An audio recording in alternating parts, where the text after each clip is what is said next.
Welcome to our Facebook Live presented by Brick House Collective, Mint Mortgage, and MBS Reformers. So I'm Kathia Green, and my business partner and co-host is Marian Meyers. Say hi, Marian. Mhm. Together, we are the Brick House Collective, a team of real estate professionals that work together to educate and provide resources about the home buying and selling process in South Florida. And our services include residential, commercial, and investment properties, and we specialize in first-time home buyers and investors. One of our guest speakers is Vince Lopez. Say hi, Vince. Hey. He's a branch manager and business planning coach at Mint Mortgage. With more than 25 years in the mortgage industry in South Florida, he's helped thousands of home buyers successfully accomplish their home ownership goals. His team are some of the best in the industry, winning top recognition awards with organizations like NAREP, NAMBA, and the nation's top 1% of mortgage professionals. So bravo. Thank you for joining us, Vince. Thank you. And we have Bertha Lorena Osorio Campbell. Oh wow, should have kept Say that. hi. Did I say it right? Did I say that right? That's right. And she is the founder and president of Mind, Body, Spirit Reformers, LLC. MBS Reformers is an organization that bases their research on the Bible, spirit of prophecy, natural organic remedies, and good science. Ms. Campbell currently practices as a holistic family nurse practitioner in South Florida and speaks for churches and private organizations all over the South Florida region. So thank you everybody for joining us. And Vince, I guess since you can see us live on the phone, just let us know if there's questions or anything because I can't see it on my end. Sounds good. Thank you. Okay. So we're gonna go ahead and get started. I'm gonna share my screen here. Give me a second.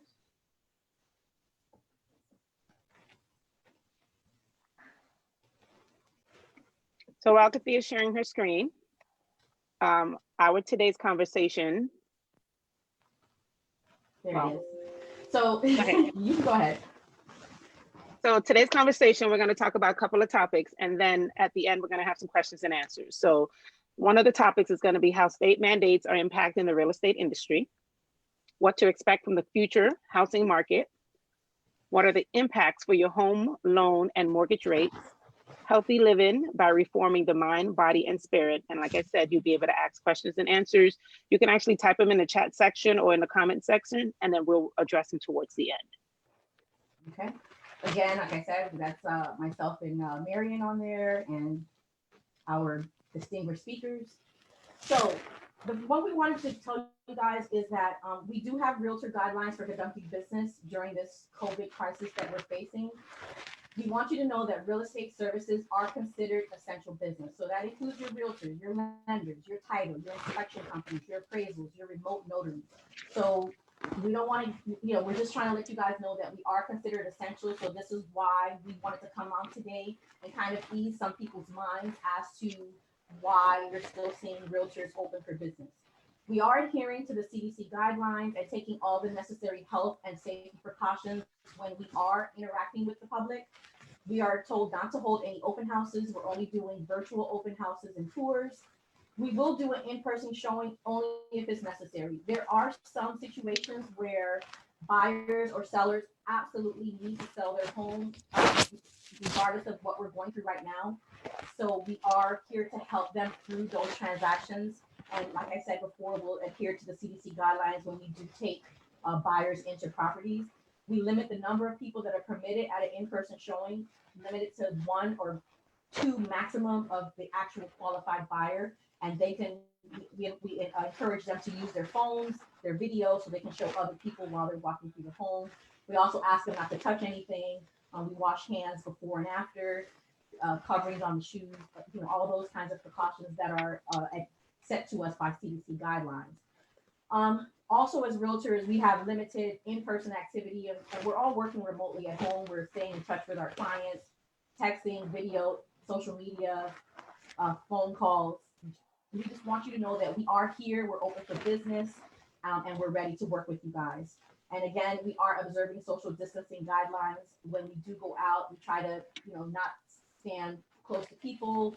We do use our protective coverings, the mouth guard, the mask and the gloves, and really avoid personal touching altogether.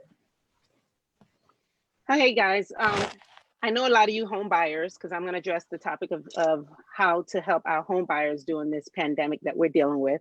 You know, as a home buyer, you don't have to stop and put your dream on hold. If you want to purchase a house, there are safeguards in place. Like Kathia stated, virtual showings. Sometimes some of the sellers will allow just the realtor to come to the home. Some of the buyers still want to come to the home. If the sellers are open to it, we can conduct business as usual, but we just have to follow the CDC guidelines and safety practices. Most of the searches that happen for a home, actually, statistics have shown have started online. So you start looking for what you're looking for online, you see something you love, and then you say, okay, well, let me call someone to help me get into that home, or let me call a lender to see if I can afford that home. But the majority of the searches start right from your smartphone or wherever your computer or wherever you're at that time.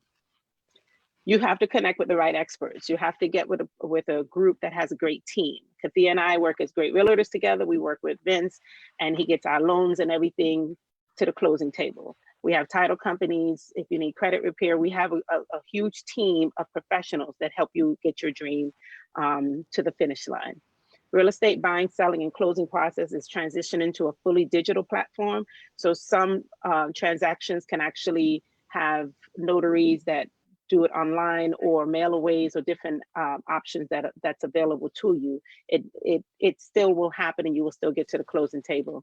Try to position yourself to be ready to take advantage of the low rates, because at the end of everything, you know, the economy has to re-stimulate itself, and the rates are going to drop. Some of the prices may drop. So we need to put ourselves in a position to be ready when that takes place. So we wanted to address the fact that some of the questions that we've been getting as realtors and as lenders, Vince, I'm sure you're getting the same question, is, are we heading into a recession? So I wanted to show this graphic to show in the past 5 recessions, the home prices didn't really change that much. 2008 was a very special beast in itself. Lending standards are more stringent than they were prior to 2008 to 2009 crisis. And Vince will go a little bit more into that when we get to that point. But I just want people to know that the housing market always fluctuates, whether in good times and bad times. And we have to ride the wave as buyers and as sellers. So again, as Marian said, in this time, as a buyer, you position yourself, and as a seller, you position yourself, and each person has a very unique situation. And that's why we encourage you to get with your professional, your realtor, your lender, your credit union officer, to talk about your particular situation, so that we can walk you through how to get what you need in your housing needs in this market. Now, it's harder for prices to change when there are fewer transactions. So what's happening now is there are fewer new listings and mortgage applications coming through. For sellers, this means less inventory for buyers. So the demand is near an all-time high. So if a lot of the sellers are pulling their listings, if you keep your listing active and you work with realtors that are adhering to the CDC guidelines, there's a very good chance you can still get your house sold. You've got more eyeballs on your house, and you're not competing with a large inventory in your area. Also, mortgage rates are zigzagging, and they're changing daily. So qualified buyers are seeing these low rates, and they're really jumping on them. They want to capitalize on those rates. So for sellers, what does that mean? Lower rates means home buyers have a strong incentive to shop for homes. They have purchasing power, and they will be looking at your homes. There will be more eyes on your home to be able to see your house and get it sold. So we don't want you to feel like you have to pull your house off the market, but like I said, it's a case by case basis. Vince? Awesome. Thank you for that. And just wanted to say, I really appreciate you guys having me on this platform with you guys. And, you know, one of the biggest questions we are getting is, you know, is it 2008 all over again? You know, is it the right time to buy? Should I hold? And I'm sure you guys have been getting swamped with those same questions. And, you know, really appreciate, you guys, you know, you're doing what leaders do. We step up during difficult times to share the information, to share our knowledge, so we can help people that are out there. And to be honest with you, that is one of the biggest reason why I say it's not, you know, 2008 all over. If you see my number one, my biggest reason is better professionals. I mean, in 2008, and again, I've been in the business for 25 years, working in a bank in 1992, working for Fortune 500 companies in the finance industry. for most of my career until I opened my own shop in 2005. So went through the 2008, and I can tell you there are better professionals out there right now. It was almost like everybody was a realtor or a mortgage professional back then, and their reasoning behind it was to make money. The professionals today, really have a passion for real estate, really care about their client and serving. I've been in a bunch of Zoom meetings similar to this one, where everyone's trying to get informed, like, how do we keep people safe, during this COVID-19? What is the proper way to sell homes right now, but still keep people safe? So that's huge. That's a big difference. People caring, people like Kathia, Marian, doing this type of stuff, really trying to serve, because there was people needed to sell their house prior to this, and there's still people that need to sell today. So how do we help them, and in a safe manner? So thank you for that and for putting this together. The other thing that is really important to know, that there are better mortgage standards. Absolutely. Back in 2007, 2006, it was almost like a free for all, right? I mean, you had a pulse and you got a loan. It didn't matter if you was making $5 an hour, $10 an hour. Some people call them the liar loans, right? You qualified. So they put things in place so that 2008 doesn't happen again. That was the whole purpose of the Reform Act, right? So to ensure that we're not going to have another 2008. So people that are thinking about that, remember, these reforms came into place to avoid something like that happening again. The standards, people do qualify for their mortgage. All right. Prices are not out of control. I mean, really quickly in 2007, 2000, and before that, the appreciation in homes were ridiculous. There were, 9, 10, 11, 12 appreciation yearly. That is not normal. Normal control, you're talking about 3-4% appreciation, which is what's been happening in the last few years. So back then, with lenders being direct contact with appraisers and putting pressure on appraisers, yeah, we could see why that happened. That doesn't exist right now. So home prices, if we take a look at it, they're really, are worth what it's in the market. So that's a big thing, to also a good indicator that we're not going into 2008 all over again. Inventory supply is good. I mean, this is a big one. Back in 2008, 2007, we had 8 months of inventory. So basically, if you take the amount of houses that are being sold compared to the ones that are listed for sale, it would take 8 months. That's really high. I mean, a good controlled environment is, it takes 3 to 6 months.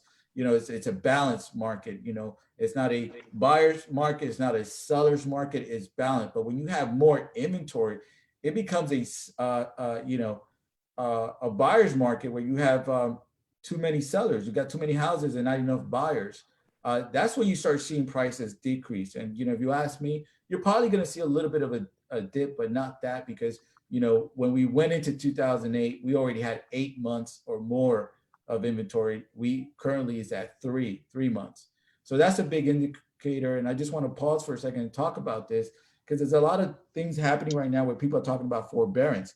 It is very important that people understand that this forbearance, this is not a free for all. It's not something that, it's a forgiveness. It's really, forbearance could be for 2, 3, 6 months. But after that is over, you as the homeowner need to come up with this monies. And you could put yourself in a situation where if you can't come up with it, you might be putting yourself in where you're, could be possible foreclosure. So it's very important that, hey, listen, hey, if it comes between putting food on the table, paying your mortgage, okay, you may need to do that, but don't just, hey, run out the door and say, hey, I want the additional help, that kind of thing, because you could be putting yourself in a worse situation. Talk to the lender, find out if you can make a partial payment. So find out if you could defer it to the back of the loan with the interest, before you just take on this forbearance that everybody's talking about. And not only that, the biggest thing I like to mention there is that you also put pressure on the investors, mortgage investors, because they promise to make these payments to the FHA government loan, regardless if the payments come in. So when you put pressure on them, the guidelines change, right? Mortgage guidelines change, credit scores go up, interest rates go up. because they have to take upon the additional risk. That being said, if we have less buyers qualifying, now we can see where the inventory can increase. It becomes a buyer's market, 8 months, 9 months of inventory, and now we can see prices going down. And that's not good for anybody. If you're a homeowner, which goes back to my number 5 here, homes have equity. Again, 2007, 2008 was kind of like a free fall. You know, we were offering 100% financing. So there was no one with skin in the game. They didn't have a vested interest. So yeah, if come take my house. It didn't cost me anything. Go ahead and grab it. I'm actually upside down. Actually, there's houses today because of what the administration put in place, the Reform Act, there's a lot of houses with equity. This is huge. So don't put yourself in a situation where you're going to lose $20, $30, $40, $50,000 of equity that you have built into your home. You don't want to put yourself in there, but that's another indicator that we definitely can sell, because if you need to sell, maybe you can offer seller contribution now because you have the equity, and get out of the situation where before it was either a short sale or foreclosure. So we're really excited that it's definitely a different market. And the last thing I want to kind of touch on is great rates and affordability. Again, the rates back in 2008, 2007, they were in the 6%, maybe 7%. The rates have been low throughout the years, 4%, 3%, which is a huge thing, which means that, and the government is doing what they can to keep these rates really low so people can afford their payments. Again, if you can afford your payment, make that payment. So back then, if we put someone that was making $5 an hour in $1 million home, right, which was happening, even when he lost his job, went and got another job, he's still making $5 an hour. He's not going to be able to afford. People, even if they had a temporary layoff, or they lost their job, when this takes a turn and they go back into the workforce, they should still be able to get, if I was making $5,000 a month, I should be able to go back and make $5,000 a month. That just makes a sense where I can be able to afford my home, where before it did not matter. We just needed to get someone else into that home, and that home sat there. And of course, you had a depreciation in home value. So that's a big thing. And speaking on rate, if we could share the next slide, that's like the other questions that I get about rates. And it's so important, what's my rate? And it's so important to understand how that works, because we did have, when the stock market kind of did that, really dip way down, what normally happened is that investors, take their monies from, high risk, and they go to mortgage-backed security because it's a safer risk. And that's where the rates became great. We had an influx of people coming in and wanting to refinance and do things like that. I mean, there was like 10 trillion, and many lenders, the lenders are not equipped to handle 10 trillion in business. They do about, 2.5, 3 trillions a year. So that was a big bottleneck kind of situation where lenders had to pull out of the refi market or even raise the rates just to slow that down. But in between them, now we got a health crisis. People are losing their jobs. Unemployment rates are increasing, and we've had a great economy. I mean, unemployment was down to 2.8 or something like that. In 2008, 2007, unemployment rose all the way up to 10%, and it's predicted when the housing market report, the job market report comes out in the next couple of weeks, that it's going to be close to being there. So that's where it becomes tricky. Lenders still need to account for that risk where people can do a loan today and lose their jobs tomorrow. So that's where you see that rates going up and down. We're trying to account for the risk that's involved. People are taking advantage of the forbearance. So just real quick, just as you can see, green is great, as far as for rates, and then red is, not so great. People are not buying mortgage-backed securities, goes down, which again, we got to increase the rates and promise the investor a bigger return for the risk.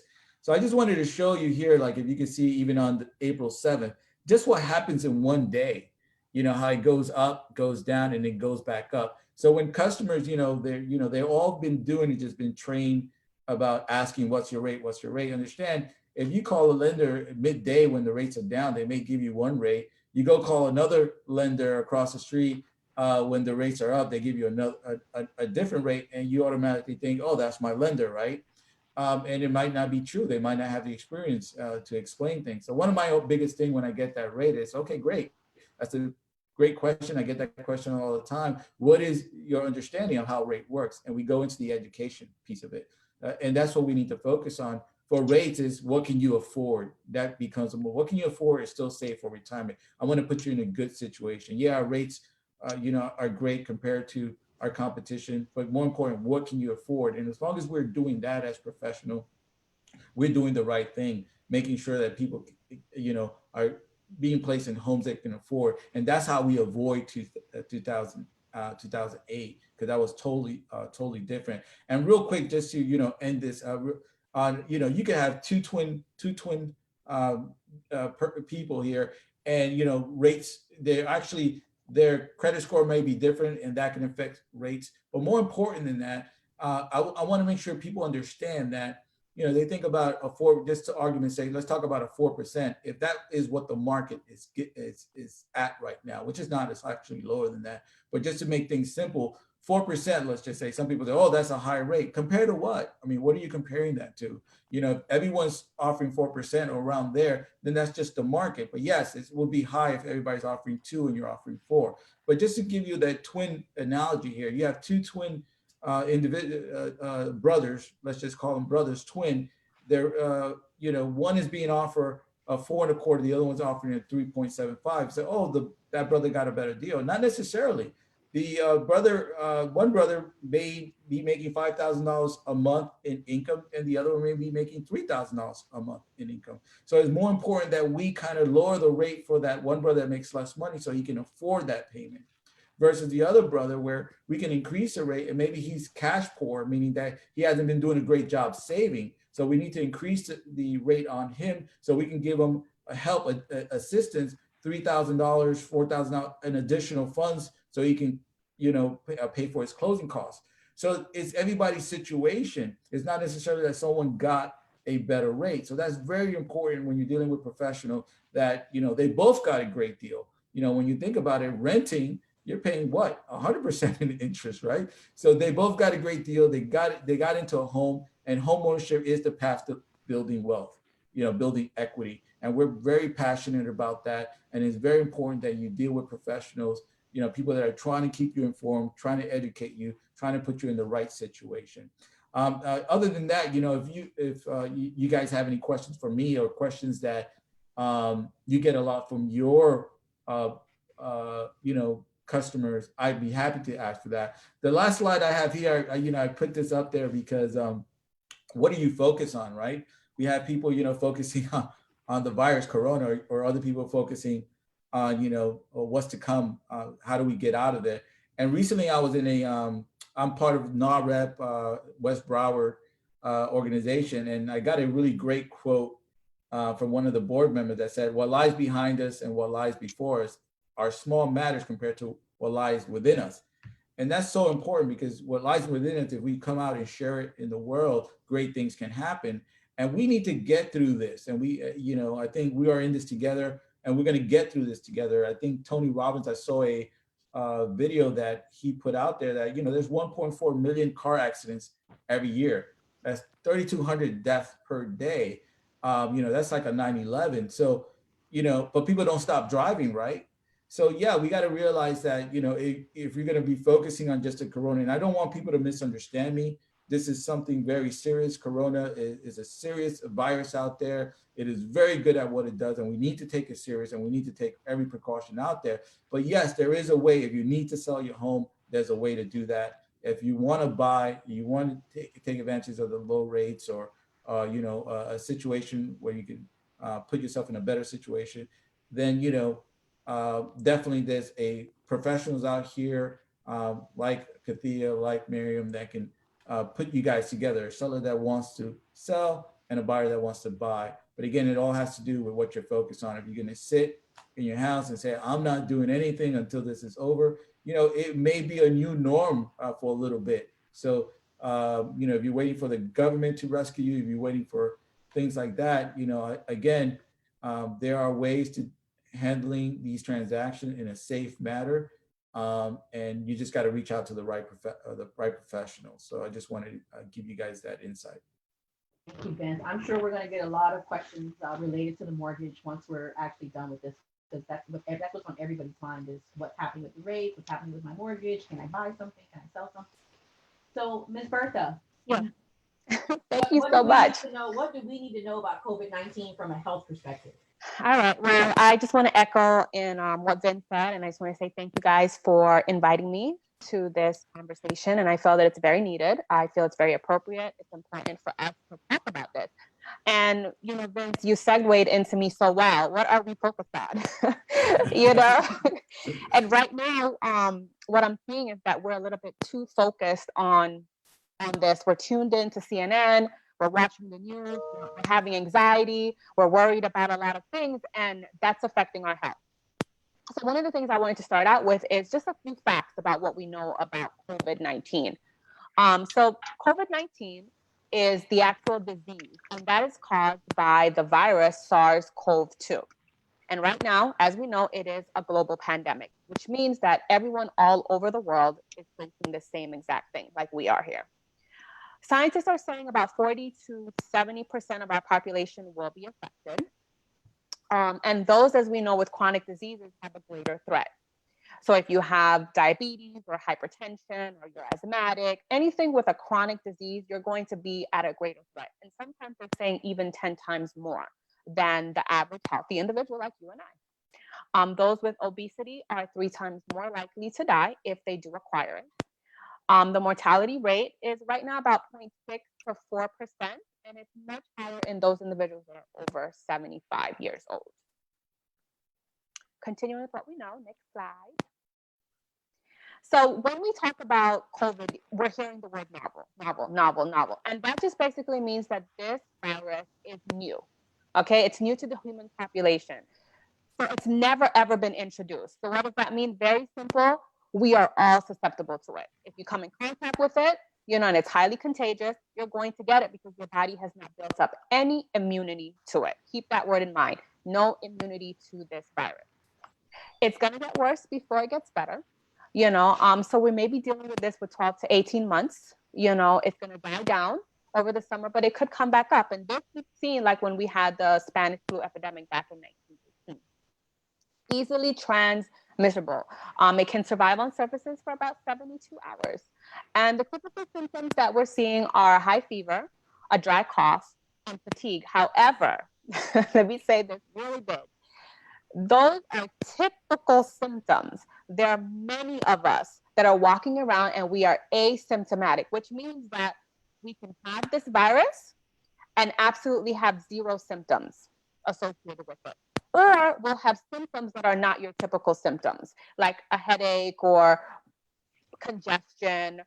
We're even seeing where some people are having some rashes or maybe a pink eye associated with it, or loss of smell, loss of taste. So those are atypical symptoms. And some people can be walking around with not having these symptoms at all, which is why it's so important for us to adhere to what the CDC guidelines are saying. And I applaud the CDC for coming up with all of these recommendations and for you guys to talk about, especially in the housing market, how you're keeping safe in this time.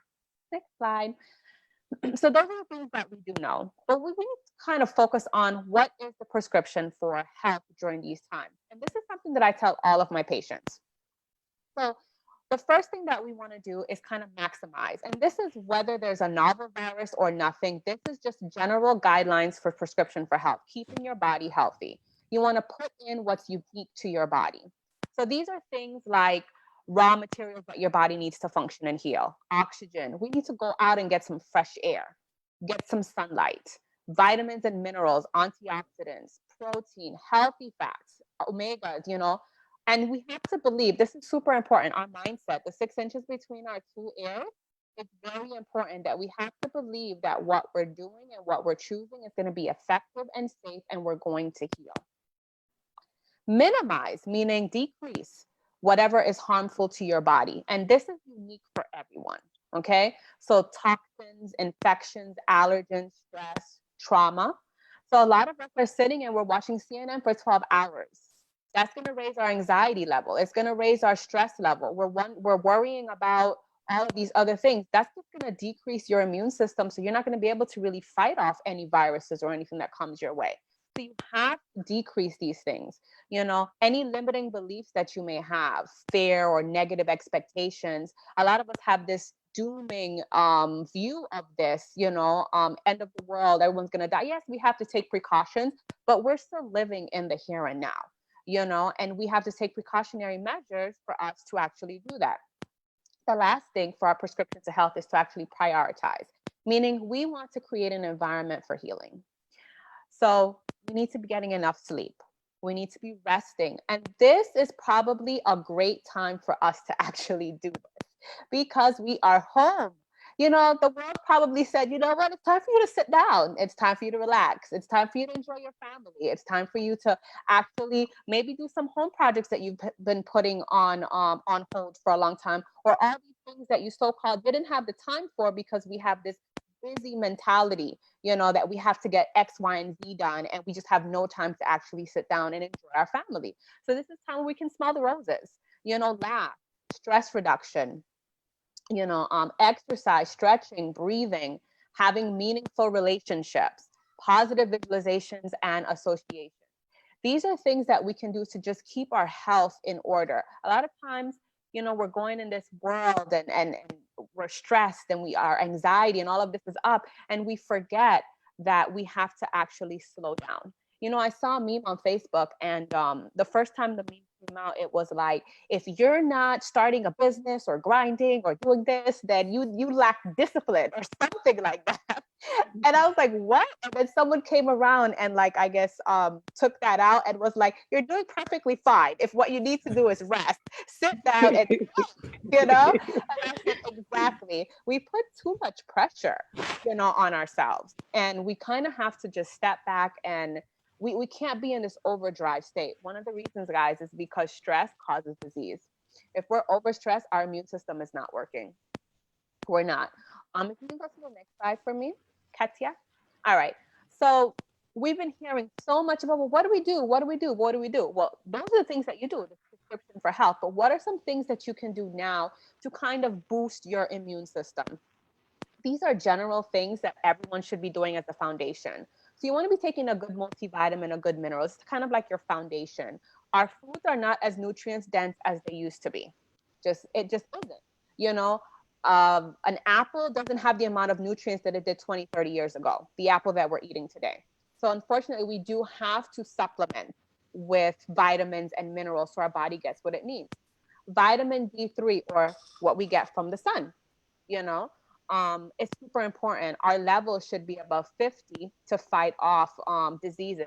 If we do a quick Google search, and I'm not saying go to Google to get all your answers, but if you do a quick Google search on vitamin D deficiency, you will see that it's associated with every single disease that's out there. Okay, so having optimal vitamin D levels are amazing for your immune system. Vitamin C. Vitamin C is amazing. And right now, especially during this time, you want to be taking about 6,000 milligrams of vitamin C daily. Okay, this is going to help to boost your immune system. You know, it's going to help to keep it there. Vitamin C helps to flush out toxins. It helps to keep your body up. You know, so this is absolutely great. Zinc, we've been hearing so much. That combination of vitamin D, vitamin C, and zinc is a trio. That trio right there is your defense mechanism against all of this right now. A good probiotic. You know, when we talk about good bacteria and bad bacteria, probiotic, it actually helps to increase the good bacteria in our body that we actually need to fight off diseases, to fight off viruses, to fight off, you know, these things that may come in our way that our body's just like, well, I don't know what this is. You know, imagine you have a great defense system, a great immunity. When this novel, you know, virus comes your way, your body has the immunity to actually fight it off so that maybe you don't get it. You know, good fish oil, you know, omega-3s, good fats. These are all things, once we talked about prescription for health, just having it good in your system, eating it from good foods, keeping our nutrition up. These are good things that you can actually do to boost your immune system. Next slide. Mental health. I'm seeing so much right now, and mental health is part of our health.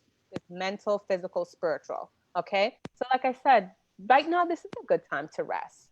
This is a good time to meditate, do some deep breathing. The social distancing, I don't really like that term. I prefer physical distancing.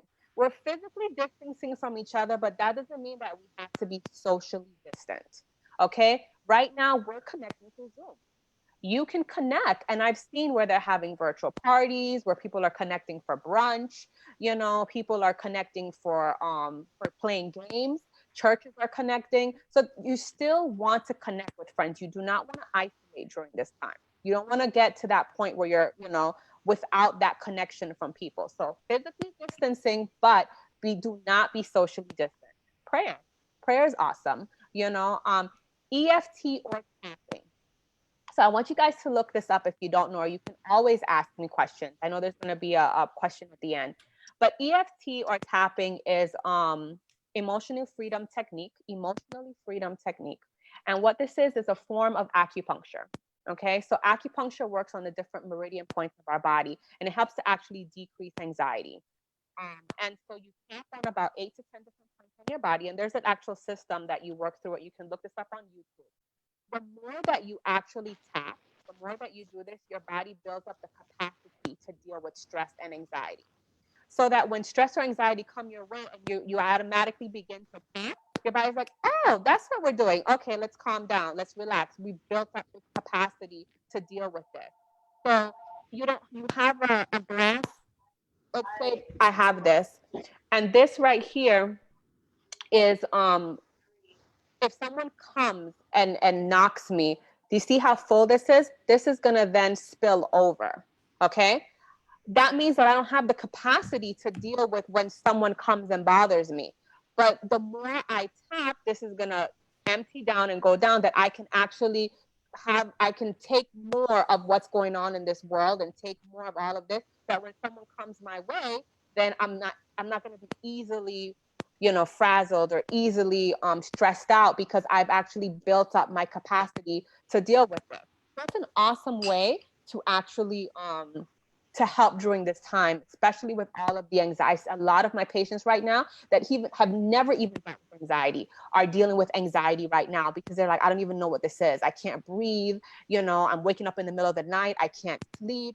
Guys, this is really, really not good for your body. And the more you're stressed out, the more your body's immune system decreases.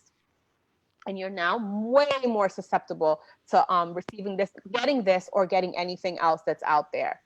And one of the things that I wanted to, practicing that daily is very well. And then just finding resources out there. There's so many things out there. 211 is like your best bet to call and find out, where are some places that I can go to get free groceries? Where are some places that I can go for free mental health resources? A lot of places are offering these different things, information that you can actually get during these COVIDian times. It's COVIDian time. That's what these are, And so during this 2020 pandemic, we want to be able to help each other out. But I had Kathia and Marian for having them tonight on here to help talk about these things and give these resources out there. One of the things that I am offering is, let's see, I can do my Vanna White.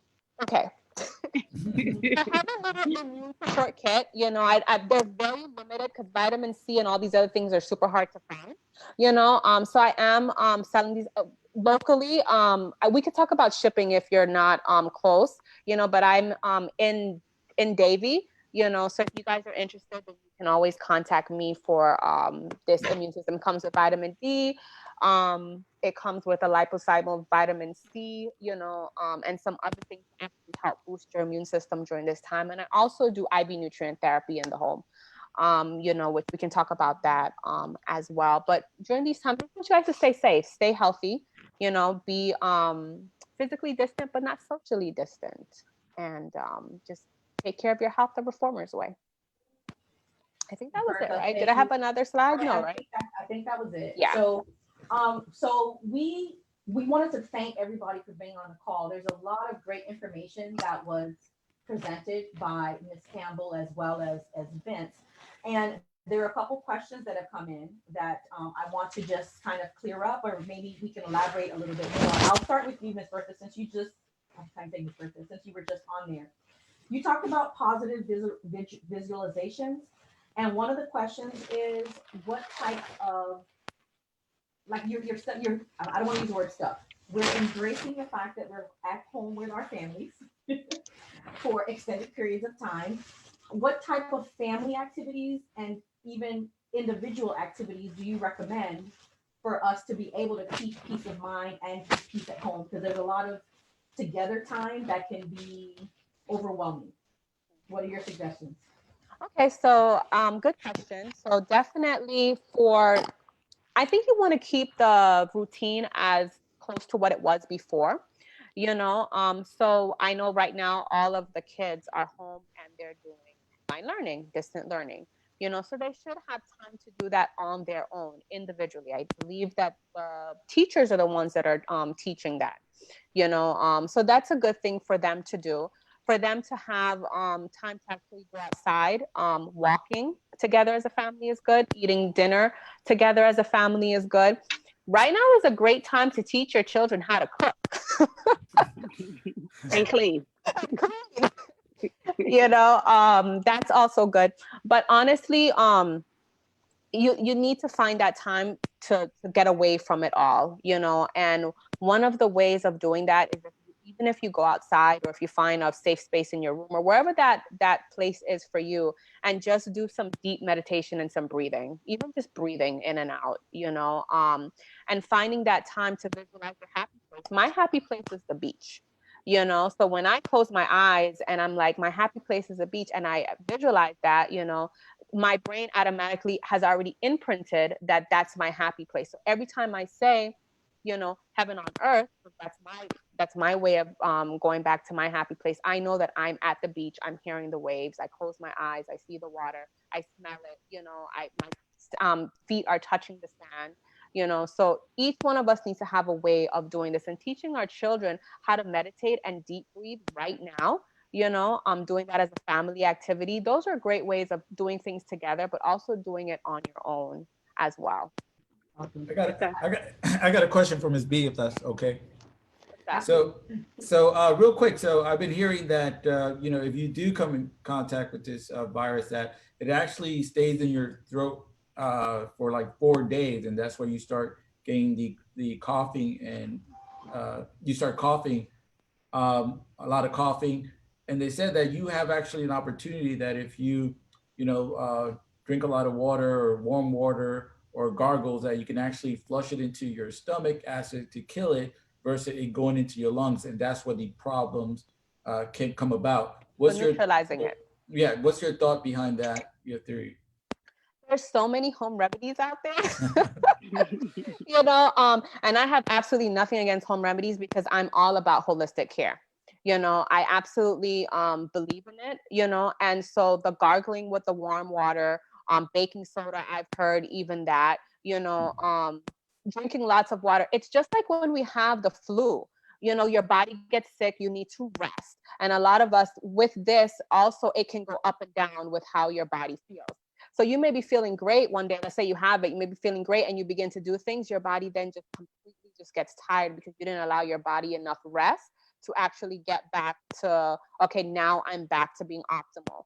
So you kind of have to, if you have it, sit back, rest, realize that you need to rest your body, drink a lot of warm things. Cold things are not good anyways. I never ever recommend anybody to drink cold, sparkling cold things. It's just not good for our throat and that.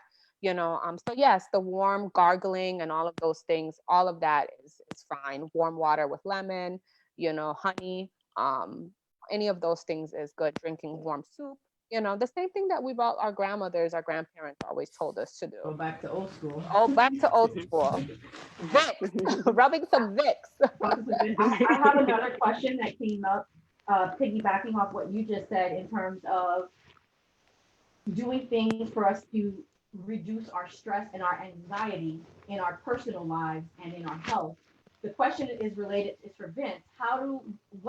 What's the recommendation for buyers and sellers that are stressing about my house is listed. Do I take it off the market? I really need to sell my house because of X, Y, and Z. Or I really need to buy a house because of X, Y, and Z. You touched on it during the presentation, but the question is still coming up now on how to reduce the anxiety about the buying and purchasing of a Yeah, home. so, it's I'm sorry, not buying and selling. it's unprecedented time, and I can tell, that there's definitely reasons to, people are, getting nervous and anxiety. But my always go-to is, contact your professional, see what options are there, see if what they're saying to you is relieving some of that anxiety or that stress. See if this makes sense for you. Because we talked, I've talked to some sellers. I'm taking my house off the market.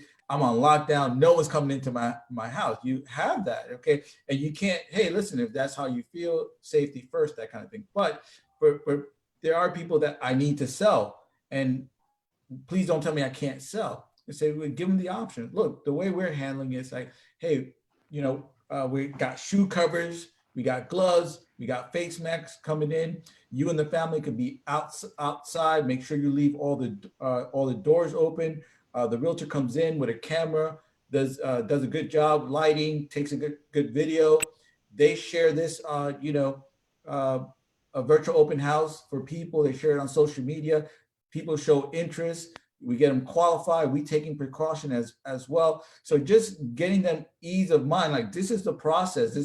Could be a new norm. This is what we do to keep you safe and still be able to accomplish your goal. And that should take some of that weight off, if they really need to sell. So, and we've been finding that people are like, oh, wow, thank you. Is that what you're doing? That makes total sense. I feel comfortable with that because life has to keep going. It has to move on. And we just got to talk to professionals to see what plan you have in place during this COVID-19. How are you keeping me and my family safe in this transaction? And if you don't come up with a solution that makes me feel comfortable, I'm locking my doors too. Exactly. I'm locking my doors too. It's just, So here's another question, and I think Marian, you can take this one. Is Okay. It says here, you mentioned that the digital platform is where real estate is moving anyway, and the question is, can you really sell a home without physically walking into the house? And maybe you can touch on how we work with clients that don't live in Florida and we sell homes to them all the time. Right.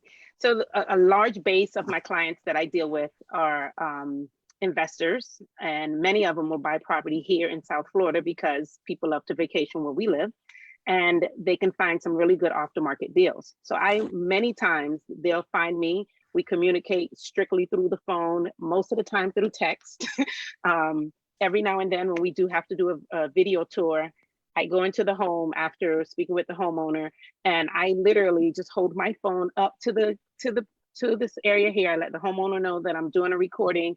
I have a client on the phone, and if there's any questions that client has, I have the homeowner there at that time that can answer the question. And the entire process is done just through me communicating with the seller and being able to show the buyer what the home looks like at a very slow pace so they can feel like they're actually there.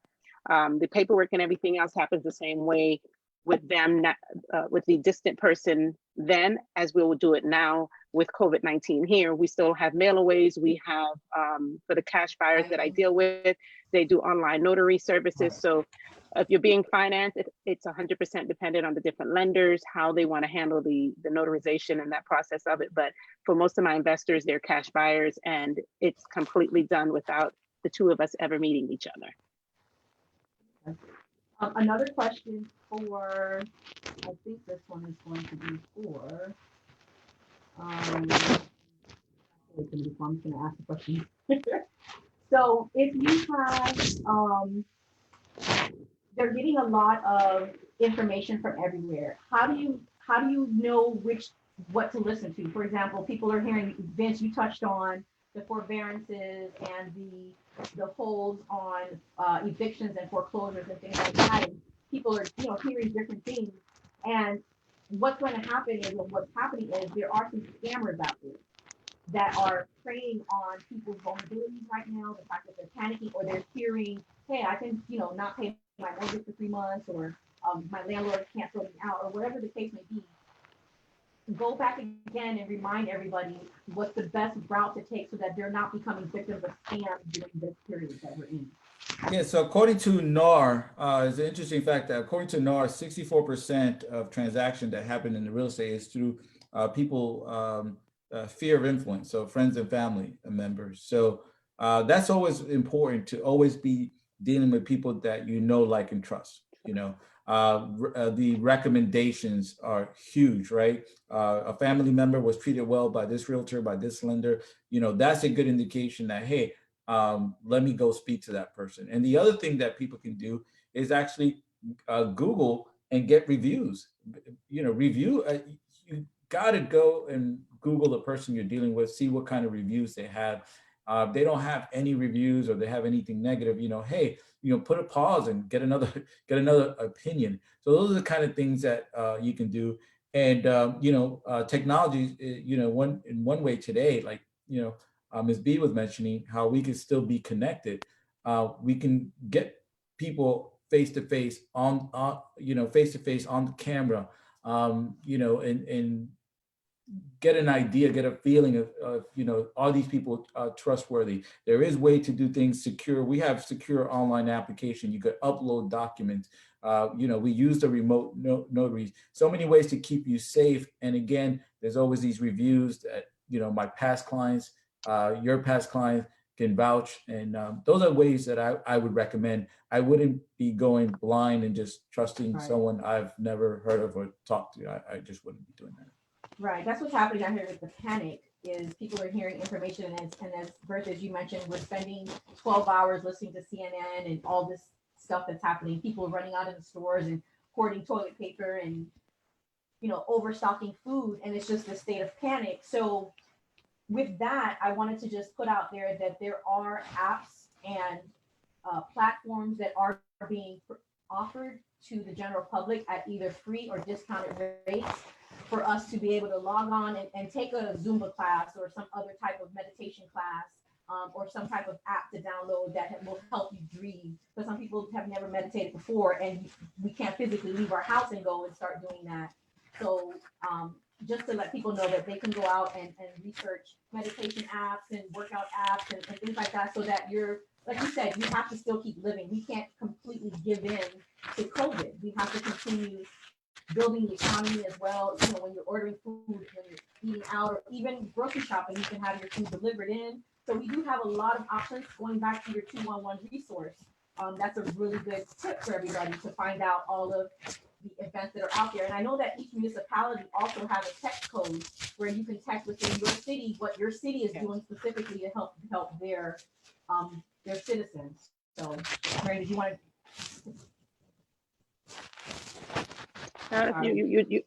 Yeah, I hear it. You did pretty good. Ms. B, I was going to say another thing to touch on relaxation and meditation that some people can also do would be to find some type of music that they like or some sound that they like. You love the beach and, you know, listening to water flow from something may re-trigger that thought process. Incense and essential oils, the smells of those lavenders and things like that may put you in a Zen place where you can slowly take deep breaths and just not deal with anything. And that may help with relaxation and things like that as well. Okay, I don't see any other questions coming in. Do you guys maybe have something that you wanted to touch on that we hadn't touched on already? Or I'm not sure if it was, I do, I actually have one. I'm not sure if Vince, you were talking about this, but what about for those individuals that are not working right now? You know, very good point. And they have a mortgage that they have to pay, then what are their options? Since this big lump sum is gonna then have to be due, you know, like what's there for them to do?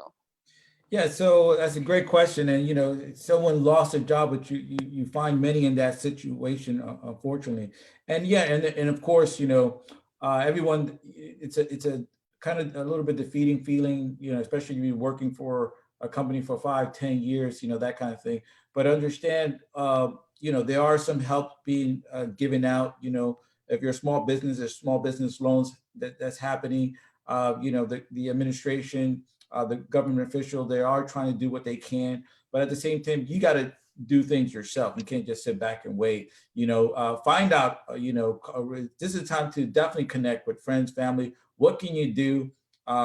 while working from home to earn extra cash.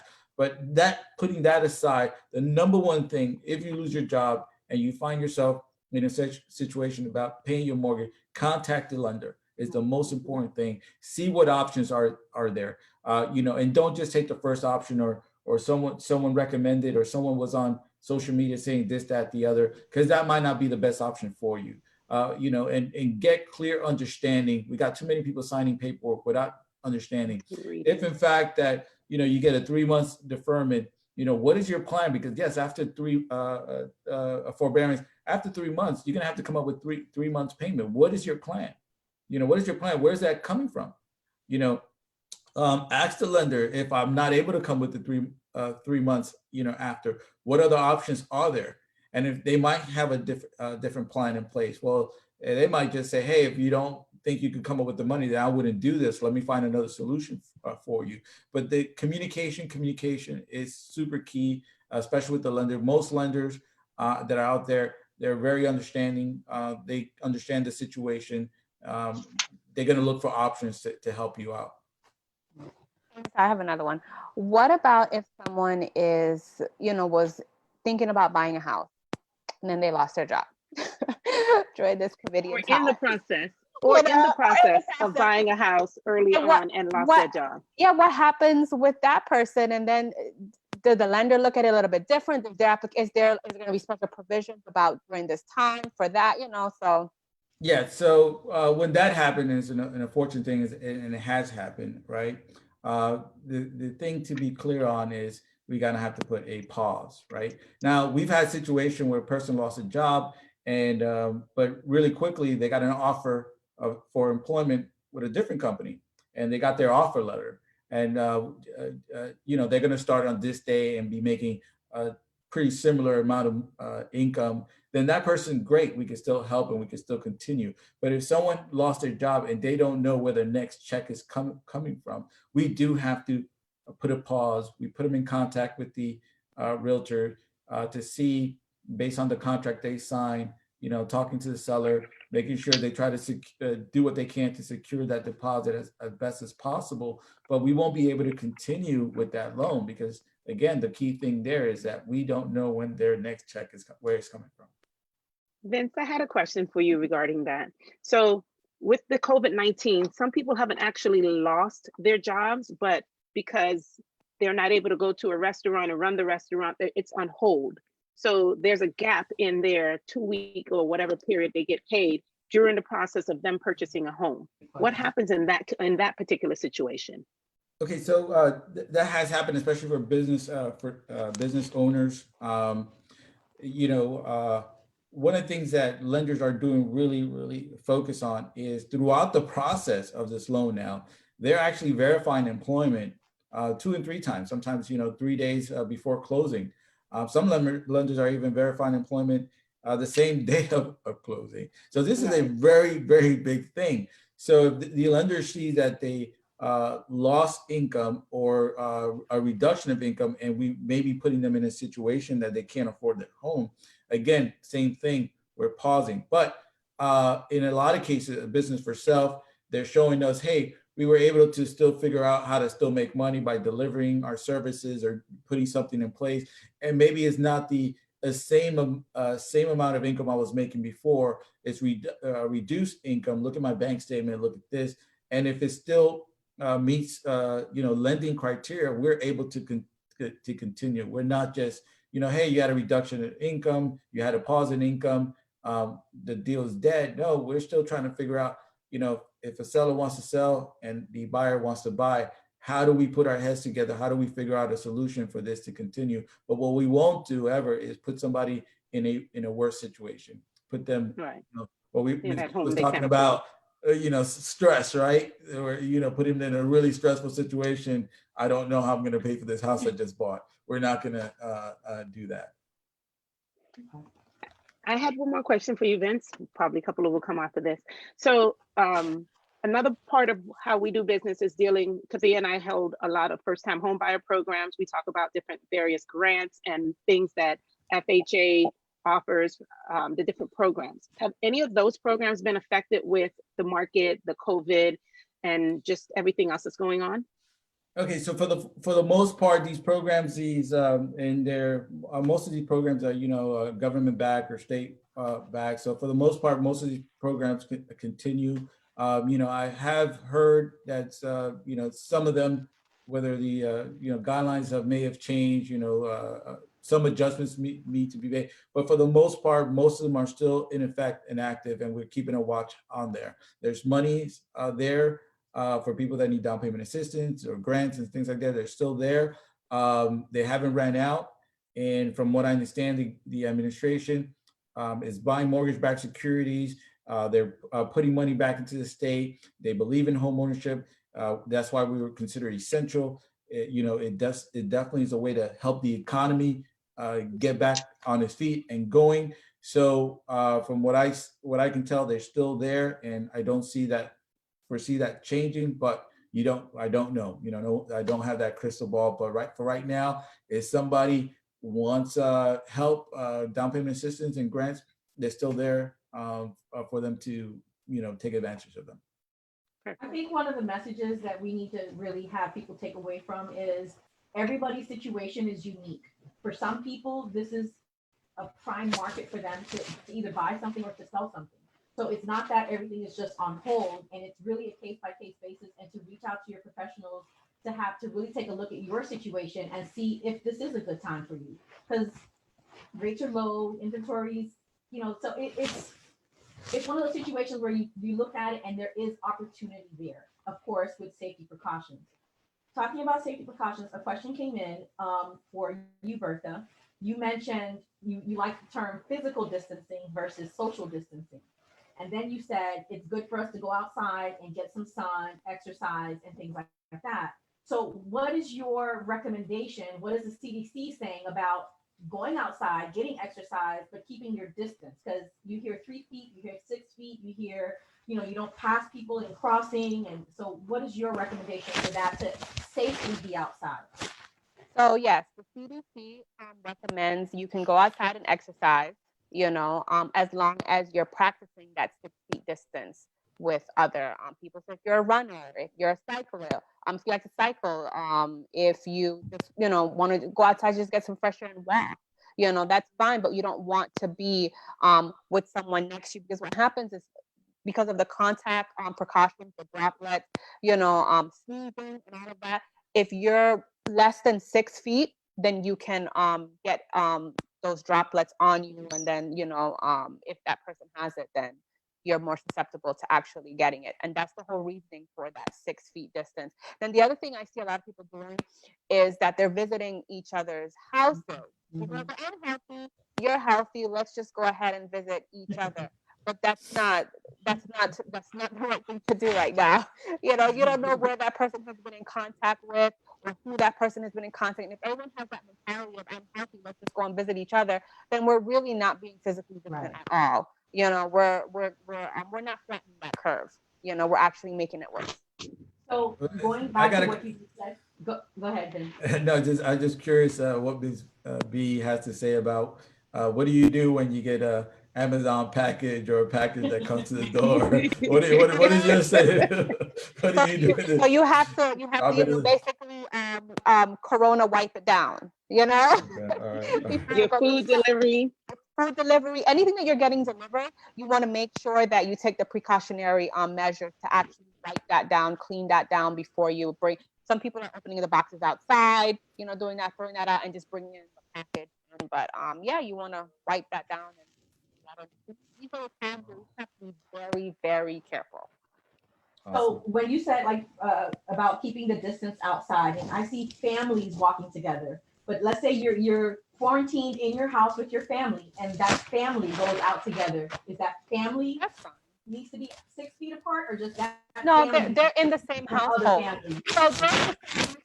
So if you're in the same household with your child, unless you are working outside, because I know a lot of healthcare professionals, they're also keeping distant from their family. I know that I try not to be around my son at all. But if you're at home, you're working from home, and all of you have been indoors, there's no problem with you hugging on each other. There's no problem with you guys, loving up on each other, giving each other a hug and a kiss, because you are all staying together in that house. you know. But it's when someone goes outside now, comes back in, then that's the problem. All right, I don't see any other questions coming in. Kathia, Yes. I wanted to just say a quick thank you to all of our essential workers out there, doctors, nurses, rideshare people, delivery people, Instacart, Amazon, whoever's delivering, bringing us what we need while we're kind of at home, bunkered in, trying to make this COVID happen. We really, really appreciate you guys. So we just wanted to say thank you.